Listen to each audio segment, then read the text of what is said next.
जय हिंद साथियों, कैसे हैं आप सभी। मैं अजय स्वागत करता हूं आपके अपने परिवार एग्जाम इंडिया वार में। फ्रेंड्स, अपनी ये बायोलॉजी की क्लास होती है जिसमें हम पढ़ रहे हैं आज से एक नया अध्याय, नया चैप्टर, मानव पाचन तंत्र। तो फ्रेंड्स, मोस्ट इम्पॉर्टेंट हो जाता है ये चैप्टर। तो पाचन तंत्र क्या होता है?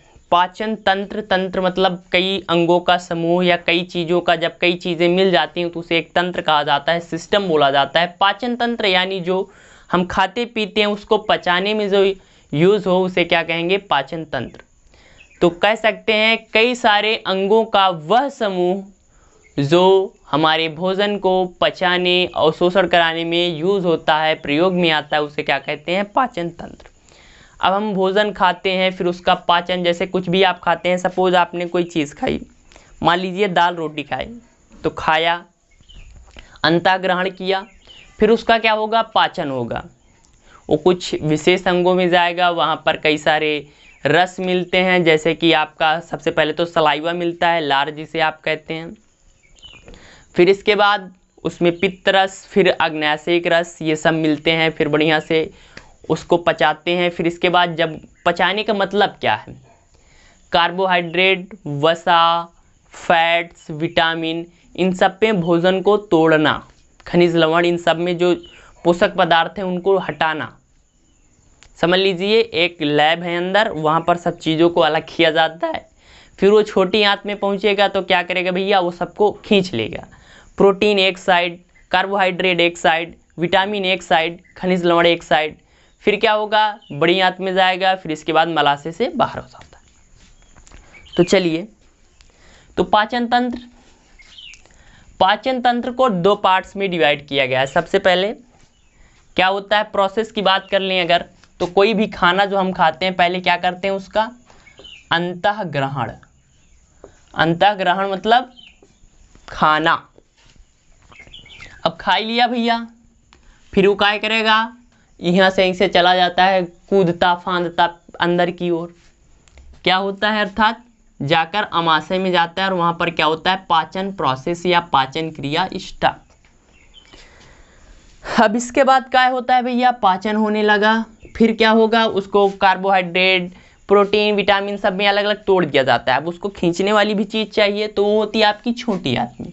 तो क्या होगा? अवशोषण, अवशोषण, अवशोषण हो गया भैया।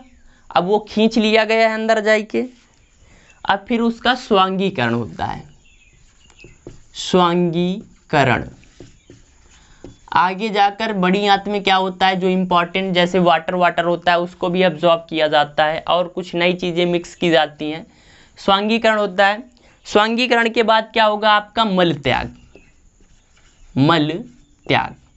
तो ये पाचन की प्रोसेस होती है यो। तो ये आपके समझने के लिए है। अब बात करते हैं पाचन तंत्र। तो पाचन तंत्र को साथ ही दो पार्ट्स में डिवाइड किया गया है, दो भाग में बांट देते हैं अपन। एक तो वे अंग जिनसे भोजन जाता है, और वे अंग या वे ग्रंथियां जिनसे क्या होता है? कुछ एंजाइम्स आते हैं, वो आपके खाने में मिलते हैं। आपने देखा होगा खाना बढ़िया खाते हैं, बड़ा स्वादिष्ट स्वादिष्ट मज़ेदार खाना, पर यार कभी क्या हो? उल्टी आ जाए, पेट में एसिडिटी हो जाए, उल्टी हो जाए, तो जब वापस आता है तो बड़ा मज़ेदार और भी ज़्यादा हो जाता है। लगता है क्या खा लिया था यार, साला इतना कड़वा। तो कहाँ से उसमें कड़ुआहट कहाँ से आ गई? आपने तो यार बड़ा मीठा मीठा खाया था, पर कड़ू कहाँ हो गया? क्योंकि उसमें आपका पित्त रस, अग्न्याशयिक रस, न जाने कौन कौन से रस मिल गए हैं, जिससे क्या हो गया? उसका स्वाद ही बिगड़ गया है। तो टू पार्ट्स में डिवाइड कर देते हैं। एक तो आपका हो जाता है आहार नलिका, एलिमेंट्री कैनाल इंग्लिश में कहा जाता है। पे अपन हिंदी वाले तो हिंदी में चलेंगे। क्या चीज़ भैया? आहार नलिका, आहार नलिका। और आपका दूसरी साइड का हो जाता है भैया, दूसरी साइड आपका हो जाता है पाचन ग्रंथियां। क्या हो जाता है साहब? डाइजेस्टिव ग्लैंड्स या पाचन ग्रंथियां, पाचन ग्रंथियां। इनसे क्या होता है भैया, बहुत सारे एंजाइम्स, बहुत सारे रस निकलते हैं जो क्या करते हैं, खाने को पचाने में, मतलब उसको प्रोटीन, विटामिन, खनिज लवण इनमें तोड़ने में हेल्प करते हैं। अब बात करते हैं ये आहार नलिका यानी एलिमेंट्री कैनाल। तो ये 9 मीटर लंबाई टोटल कितनी होती है, 9 मीटर, 9 मीटर या 33 फीट। 9 मीटर लंबा पूरा प्रोसेस होता है जिसमें आपका खाना टहलता रहता है, घूमता है, बढ़िया ट्रेवल में जाता है एक प्रकार से। पाचन ग्रंथियां साहब 3 होती हैं प्रमुख। एक तो आपकी हो जाती हैं लार ग्रंथियां, लार ग्रंथियां, सलाइवा ग्रंथियां। फिर आपका हो जाता है लीवर यानी जिसको हम लोग यकृत बोलते हैं। क्या हो जाता है, लीवर या यकृत। अगला आ जाता है अपना क्या, अग्न्याशय। क्या आ जाता है साथी, अग्न्याशय, अग्नाशय, अग्नाशय आ जाता है। तो 3 होती हैं पाचन ग्रंथियां प्रमुख, लार ग्रंथियां। यहाँ पर लार या सलाइवा निकलती है, लीवर या यकृत से आपका जो पित्तरस होता है वो निकलता है, अग्नाशय से आपका निकलता है अग्नाशयिक रस। अब बात करते हैं साहब एलिमेंट्री कैनाल या आहार नलिका की। तो सबसे पहले बात करते हैं खाना कहाँ जाता है। तो खाना भैया हाथ से उठकर सीधा मुख में यानी माउथ कैविटी या मुख गुहा। तो जो आहार नलिका का फर्स्ट पार्ट होता है आपका मुख गुहा। कौन सा होता है भैया, मुख गुहा। अब यहाँ पर खाना पहुंचा, बढ़िया चबा चबा के खाया, फिर कहाँ, यहाँ से इस जगह से जाता है और इसको क्या बोलते हैं, फूड पाइप। क्या बोलते हैं भैया, फूड पाइप या ग्रास नलिका।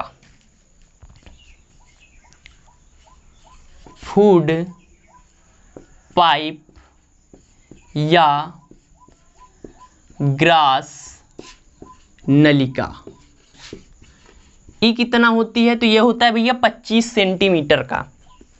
फूड पाइप या ग्रास नलिका ये जो होता है, ये पोर्शन, ये वाला, ये जहाँ से खाना जाया करता है ना, ये कितना होता है साहब, 25 सेंटीमीटर। अगर लंबाई पूछ ले तो 25 सेंटीमीटर का होता है।